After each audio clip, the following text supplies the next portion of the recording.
Ayun, gabi din mga G-boy. Update dito mga G-boy sa atong sightings sa Mars ug Venus mga G-boy. Ano mga G-boy ay time check ta alas 7:01 mga G-boy sa gabi. Adlawng Lunes, June 8. Kana siya mga G-boy ay kana ni nagsigang nga duha ka buok mga G-boy. Tupad na nila kilap-kilap kana kilap-kilap ito mga G-boy, bituon na kana Mars ug Venus na mga G-boy. Mo na itong sightings karong gabi mga G-boy.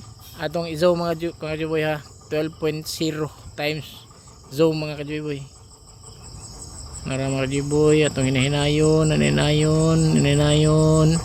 mao na mga G-boy, 12.0 times zoom sa akong cellphone mga G-boy. Mao na atong sightings karong gabi mga G-boy. Karong gabi una adlong Lunes, June 8 sa June.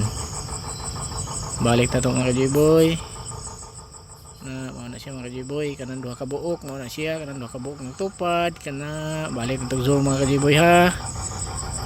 Kana mao na mga G-boy, kana Mars ug ang Venus mao na sila mga G-boy nagtupad. Balik na to mga G-boy. Mao din natong settings rong gabi una. Sige, salamat, may gabi tanan.